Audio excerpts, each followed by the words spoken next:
لوٹانا، ترجیح، ریپیٹ کرنا، یہ سنت ہے۔ اب ہوا یہ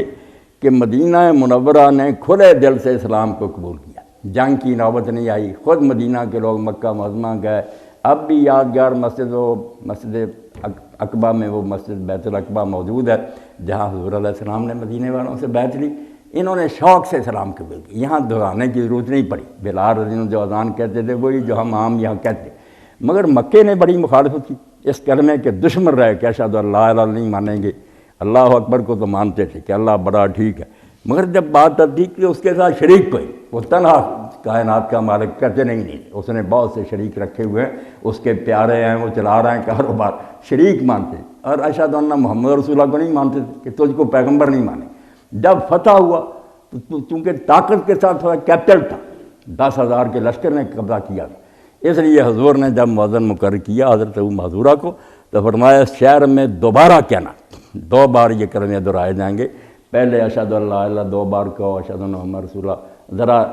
ہلکی آواز سے، پورے زور سے نہیں، بعد میں پھر پورا زور لگا کر ایڑیاں اٹھا کر اشہد ان لا الہ الا اللہ اشہد ان۔ یہ مکہ میں اذان یہی حضور نے رائے کی کہ یہ شہر مخالفت کرتا تھا،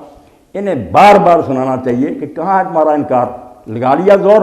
اب آ گیا دین غالب، اور یہاں کلمہ جس سے تم نفرت کر رہے تمہارے کانوں میں ٹھونسا جائے گا۔ اور نفرت اتنی تھی معاذ اللہ ظالموں کے دلوں میں کہ جب مکہ فتح ہوا، کئی تازہ مسلمان ہوئے تھے، کئی ابھی نہیں ہوئے تھے، حرم کے صحن میں بیٹھے ہوئے تھے، رسول اللہ نے حضرت بلال رضی کو حکم دیا کہ کعبہ کی چھت پر چڑھ کر اذان کرو۔ اب کعبہ کی چھت پر بلال جو گلیوں میں گھسیٹا جاتا تھا، جس کے پر پتھر رکھتے تھے، جس غریب پر ظلم کیے تھے، اور جس کو وہ سمجھتے یہ بھی کوئی انسان ہے، یہ حبشی اور غلام، وہ کعبے کی چھت پر کھڑا اور اذان کہہ رہا،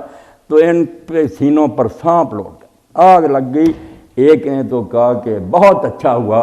میرا باپ معاذ اللہ اس گدھے کے ہینگنے کی آواز سننے سے پہلے مر گیا، یہ بکواس کی۔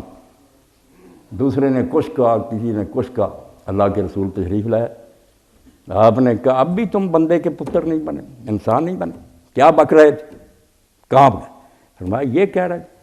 تمہارے پلے کچھ نہیں رہا، تمہارے شہر پر قبضہ اللہ نے مجھے دلا دیا، اور تمہاری ساری کوششیں ہوا ہو کر اڑ گئیں، اب بھی تم بکتے ہو کہ یہ گدھا ہنگ رہا۔ تو ایسے لوگوں کے لیے ڈاکٹر صاحب یہی تجویز ہوا کہ مکہ میں یہ دہرائے جائیں، اس کو ترجیح عربی زبان ریپیٹ کیا جائے۔ وہاں اذان یہی تھی، بلال رضی کہ مدینہ میں وہی سادہ، مکہ میں یہی، ابو محذورہ اور ان کی اولاد یہی تھے، دونوں سنت ہے۔ اب ہم دونوں پر عمل کریں نا، کسی نماز میں وہ کہہ لیں کہ صحیح سنت تو یہی ہے۔